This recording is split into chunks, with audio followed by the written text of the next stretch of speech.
टीटीएपी ने इस पूरे एनडीसी से और नेशनल डायलॉग कमेटी से अपने आप को डिस्टेंस किया है। पीटीआई के कई लोग ये भी क्लेम करते हैं कि शायद गंडापुर साहब इस वक्त अब पार्टी का भी हिस्सा नहीं है। अडियाला के बाहर टिकटॉक बनाने में फर्क है, कुछ मटीरियलिस्टिक कोई एफर्ट करने में फर्क है। ऑपोजिशन लीडर महमूद खान अचकजई का नोटिफिकेशन हो गया है और इस हवाले से एक क्लेम आ रहा है बार बार। आई थिंक पहले उसकी बात कर लेते हैं। जो ये नेशनल डायलॉग कमेटी है जो कि फवाद चौधरी, इमरान इस्माइल, महमूद मौलवी और इन तमाम ने बनाई है मिलकर, ये इस पे ये भी क्लेम गोया ये कि एक अच्छा इनिशिएटिव है, एक मफामती पॉलिटिक्स और एक रिकंसिलिएटरी पॉलिटिक्स की तरफ ये एक बहुत अहम कदम है। लेकिन बहरहाल इनका एक क्लेम आ रहा है और वो ये है कि ये जो नोटिफिकेशन है ये शायद उनकी अपनी एफर्ट्स भी इसमें शामिल हैं। ये जो एनडीसी बनाई थी और फिर जो इसका इजलास हुआ है कि बिहाइंड द डोर्स जो हैं ये इन्होंने तमाम तरह ने कोशिशें की और उसकी वजह से हुआ है ये नोटिफिकेशन। मतलब ये एक मैंने फवाद चौधरी साहब की एक स्टेटमेंट देखी थी जिसको वो इस एनडीसी की एफर्ट्स को भी जो है वो इसमें एक कनेक्ट कर रहे थे इस नोटिफिकेशन से। आई थिंक उसमें एक फैक्चुअल पोजीशन ये है कि ये जो तहरीक तहफ़्फ़ुज़ आईन पाकिस्तान जो है टीटीएपी जो प्लेटफॉर्म है, मुश्तरका प्लेटफॉर्म अपोजिशन का, जिसकी सरबराही इस वक्त यही महमूद खान अचकजई साहब कर रहे हैं जो कि इस वक्त अपोजिशन लीडर भी बने हैं। उस टीटीएपी ने इस पूरे एनडीसी से और नेशनल डायलॉग कमेटी से अपने आप को डिस्टेंस किया है और बाकायदा तौर पर इनका जब इजलास हुआ उससे बिल्कुल पहले यही जो टीटीएपी है इस प्लेटफॉर्म से एक एलामिया जारी हुआ या एक स्टेटमेंट जारी हुआ और उसमें कहा गया कि किसी और को सिवाय दो हजरात के, महमूद खान अचकजई और अलामा राजा नासिर अब्बास, सिवाय इन दोनों के किसी को भी मैंडेट हासिल नहीं है कि वो इमरान खान के बिहाफ पर ऑपोजिशन की जो है वो मुज़ाकरात करें। तो इस वजह से बाकायदा टीटीएपी के प्लेटफॉर्म से इस एनडीसी का जो फवाद चौधरी साहब की ये तमाम तर मूवमेंट है, इमरान इस्माइल और फवाद साहब, उसका बॉयकॉट किया इसी टीटीएपी ने। और ये एक बड़ी अहम बात है। अब अगर उसी टीटीएपी के सरबराह महमूद खान अचकजई, अगर उन्हीं की तकर्री हो गई है और अगर उन्हीं का ऑपोजिशन लीडर के लिए नोटिफिकेशन भी निकल गया है, सो आई थिंक मतलब मेरा जो इसमें एक रियलिटी बेस्ड असेसमेंट है वो ये है कि मेरी अपनी बहुत एक हम्बल ओपिनियन में मुझे नहीं लगता it has anything to do with NDC. NDC का मामला, उनकी मफामती कोशिश, मुझे नहीं लगता कि टीटीएपी और उसके सरबराह महमूद खान अचकजई साहब के नोटिफिकेशन से जुड़ी जा सकती है, जिन्होंने अस खुद इस एनडीसी से अपने आप को दूर किया है और बड़ा एक मतलब बाकायदा तौर पर डिस्टेंस किया है। बहरहाल मतलब हर किसी के इसके ऊपर व्यूज आ रहे थे और एक यही एनडीसी नेशनल डायलॉग कमेटी का भी एक व्यू था जिसको मुझे लगा कि थोड़ा फैक्चुअली हमें एनालाइज करना चाहिए इस नोटिफिकेशन की रोशनी में। हैविंग सेड दैट, देखें एक और बात ये भी है कि वजीर आला सुहेल आफरीदी साहब जो उनकी तकरीबन अब कोई 100 रोज उनके पूरे हो गए हैं फॉर बीइंग इन ऑफिस, और ये भी एक नोटवर्दी बात है कि जो साबिक वजीर आला हैं अली अमीन गंडापुर, गोया ये कि इमरान खान साहब के ट्विटर हैंडल से, एक्स हैंडल से एक बड़ी ट्वीट हुई जिसमें उन्होंने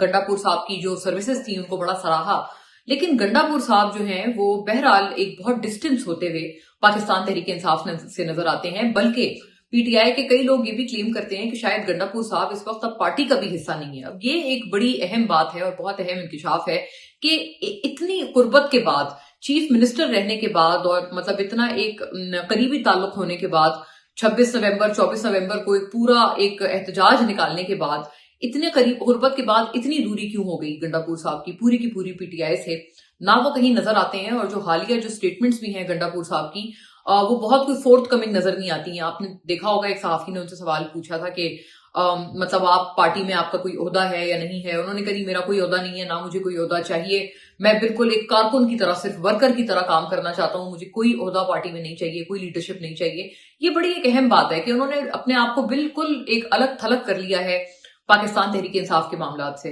और बहरहाल खैर सुहेल आफरीदी साहब जो हैं, जो उनके ये 3 महीने तकरीबन गुजरे हैं, ये जाहिर है एक फैक्चुअल बात है कि उन्होंने ये सारा जो ये टाइम था ज्यादातर अडियाला के बाहर विजिट्स में गुजारा। और जो उनकी साथ साथ जो ये कभी उन्होंने सिंध का दौरा किया, फिर पहले उन्होंने पंजाब का दौरा किया, फिर उन्होंने सिंध का दौरा किया, फिर उन्होंने दोबारा भी ये कराची का दौरा किया अपने पूरे उस ट्रिप के बाद। सो ये जो ज्यादातर उनका जो टाइम है ऑफिस में, मतलब time after being in office, वो सुहेल आफरीदी साहब का सियासी सरगर्मियों में ज्यादा गुजरा है। और जाहिर है एक बहुत अलार्मिंग जो एक चीज है और ये सिंक इन करना थोड़ा मुश्किल भी है कि जब खास तौर पर बिलखुसूस जब सुहेल आफरीदी साहब कराची गए थे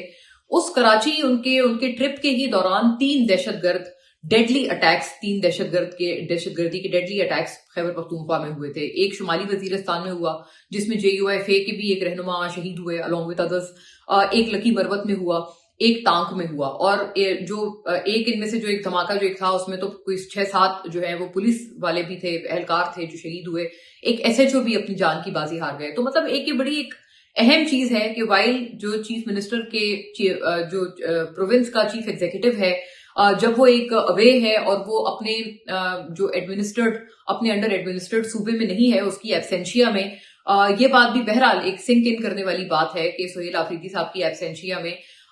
ये सारे जो इस तर्ज के हमले, दहशतगर्दाना हमले खैबर पख्तूनख्वा में होते रहे हैं। सो आई थिंक इसका भी एक बहुत अहम ओनस फिक्स करना होगा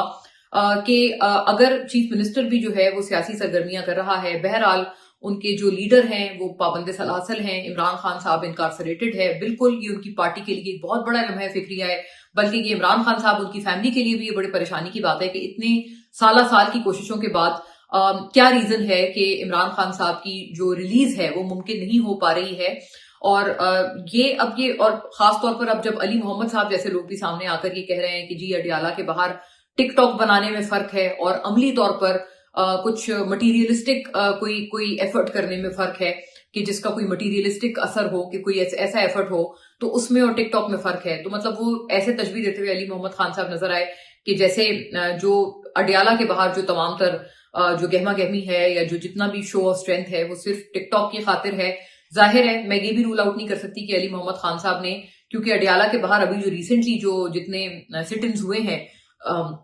सुहेल आफरीदी साहब उसका बड़ा एक अहम हिस्सा थे, अलीमा खानम साहिबा भी, खान साहब की जितनी जो बहनें हैं वो भी उसका बहुत अहम हिस्सा थी। क्या ये अली मोहम्मद खान साहब जो स्टेटमेंट एट्रीब्यूट अपनी कर रहे थे वो अलीमा खानम साहिबा या खान साहब की बहनों की तरफ कर रहे थे, या वो जो सुहेल आफरीदी साहब का जो इसमें वो बैठे रहे हैं, उन्होंने भी एक धरना दिया है अडियाला के बाहर, और अडियाला के वैसे भी उनकी काफी आमदोरफ्त रही है अडियाला उनकी, तो क्या वो उनकी तरफ ये एट्रीब्यूट करते हुए ये स्टेटमेंट दे रहे थे? आई थिंक इस बात को हम बिल्कुल रूल आउट नहीं कर सकते, नजरअंदाज नहीं कर सकते, क्योंकि यही दो प्रोमिनेंट PTIs है या खान साहब की फैमिली से लोग हैं जो कि अडियाला के बाहर आजकल इन रीसेंट पास्ट ज्यादा नजर आए हैं। हैविंग सेड दैट, देखिए वर्कर्स भी, कारकुनान भी, मैंने कई दफा देखा है सोशल मीडिया पे एक अपनी नाराजगी का, शदीद गम गुस्से का इजहार कर रहे हैं, और एक फहरिस्त लगाई जा रही है कई वर्कर्स की तरफ से, PTI के प्रोमिनेंट एक्स अकाउंट्स की तरफ से, उन MNAs और सेनेटर्स की जो कि कॉल होने के बावजूद भी अडियाला के बाहर नहीं पहुंचते, और तकरीबन उसमें पूरी पार्लियामेंट के तमाम ही तकरीबन जो अराकीन हैं उनके ऊपर अपना गम गुस्सा और अपना नजला सोशल मीडिया पर जो PTI के कारकुनान है वो निकाल रहे हैं कि आप भी नहीं थे, सबको नाम ले लेकर जो है वो एक तरह से कॉल आउट किया जा रहा है। सो एक केओटिक सिचुएशन तो बहरहाल है, और आई थिंक इस बात को रूल आउट नहीं किया जा सकता कि अगर PTI ये समझती है कि उनकी ये स्ट्रेटजी है कि रोड शो करने से और सड़कों पर अपनी मजाहमत करने से, अगर उनको लगता है, देखिए उनकी समझ है, जाहिर है हर किसी ने अपनी समझ के हिसाब से फैसले करने, अगर उनकी दानिस्त में यही बेहतरीन फैसला है और स्ट्रेटजी है, तो क्या वजीर आला सुहेल आफरीदी ही इसके लिए बेस्ट कैंडिडेट हैं? क्या कोई और PTI का लीडर, बैरिस्टर गौहर के लिए क्या लोग नहीं निकलेंगे सड़कों पर? क्या सलमान अकरम राजा साहब के लिए लोग नहीं निकलेंगे सड़कों पर? क्या वजह है कि सिर्फ वजीर आला सुहेल आफरीदी को ये जो जिम्मा है ये दिया जा रहा है? और ये भी अहम बात है कि क्योंकि आई एम सेइंग दिस, वैसे कोई कबाहत नहीं है, लेकिन कबाहत क्या है वो बात करना, बयान करना जरूरी है। कबाहत ये है कि वो इस वक्त एक बहुत प्रॉब्लमेटिक सूबे के चीफ मिनिस्टर हैं, और एक्चुअली ये बात बहरहाल एक मैटर ऑफ फैक्ट है कि उनकी असल जो रिस्पॉन्सिबिलिटी है या ड्यूटी है वो अपने सूबे के अवाम की तरफ है। और अगर मैंने जो स्टैट बताई है वो कोई भी चेक कर सकता है कि ये जो 3 बदतरीन दहशतगर्द हमले थे ये उस वक्त, उस दौरान हुए हैं, उन 2-3 रोज के दौरान हुए हैं जब वजीर आला सुहेल आफरीदी कराची दौरे पर थे। और जाहिर है ये अवाम में किसका अच्छा तासुर नहीं जाता कि जब